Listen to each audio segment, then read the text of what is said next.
자, 오늘은 영어 공부 여러 가지 방법 중에 듣기에 관해서 한번 얘기를 좀 해드리려고 하는데, 근데 이제 듣기하고 말하기 중에서 어느 거를 먼저 해야 되냐, 이제 고민들을 많이 하시는데, 제가 조금 힌트를 드리자면, 우리가 막 이제 언어 발달이 감각이 이루어지는, 예를 들면 7세, 8세 이럴 때는 사실 듣기의 비중을 조금 더 두고 그 다음에 말하기를 하는 게 좋고요. 그 다음에 성인이 돼서 한 성인보다도 한 어느 정도 하면 좋을까? 한 중학생 이상 성인이라면 사실은 말하기에 조금 더 비중을 두는 게 좋거든요. 그래서 말하기가 웬만큼 되면 듣기 실력이 굉장히 빨리 늘어요. 그래서 그거를 염두에 두시고 듣기 공부를 하시는데, 듣기 하는데 정말 여러 가지 방법이 있잖아요. 뭐 뉴스 듣는 법도 있고, 뭐 미드 신청하는 법도 있고, 뭐 영화 하는 법도 있고, 여러 가지 있는데, 오늘은 그 중에서 먼저 뉴스 듣는 거에 대해서 얘기를 드릴게요.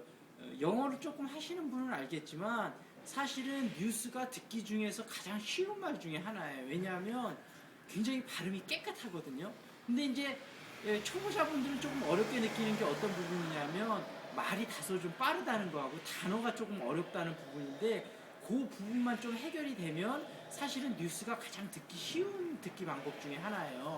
그래서 그 중에서 이제 영어 단어 공부하는 방법에 대해서는 제가 다시 한번 말씀을 드리고, 그 다음에 이제 뉴스를 들을 때 사실은 뉴스를 너무 오래 들으면 지루할 수도 있거든요. 그래서 시사적인 거에 관심이 있는 사람들은 좀 효과가 되게 높을 수도 있고, 그 다음에 시사적인 것에 나는 조금 관심이 없다 그러면, 예를 들면 연예 뉴스 있잖아요. 그런 거하고 시사적인 거하고 적절히 섞어서 들으면 좋을 것 같아요. 그래서 들으시면서 주의할 포인트는, 많은 분들이 한 문장을 듣고 그걸 해석하려고 그러거든요. 그러면 그 다음으로 또 지나가 버려요. 그래서 한 문장을 듣고 한 문장을 해석하려고 이렇게 하지 말고, 처음에는 그 뉴스 자체를 그냥 쭉 듣고 이 전체적으로 하려는 내용이 무엇인지 그 의미 파악에 먼저 집중을 하시면서 들으면 좋을 것 같아요. 그래서 문제는 언어는 습관이거든요. 그래서 시간을 딱 정해놓으시고 틈나는 대로 뉴스를 자주 들으면서, 이 뉴스에서 전체적으로 파악하려는 내용이 무엇인지 그거를 잘 들으려고 노력하시다 보면 어느 순간에 세부적인 거는 좀 놓치더라도, 이 뉴스가 전체적으로 무슨 내용을 하려고 하는구나 하는 부분은 캐치가 좀 가능하실 거예요.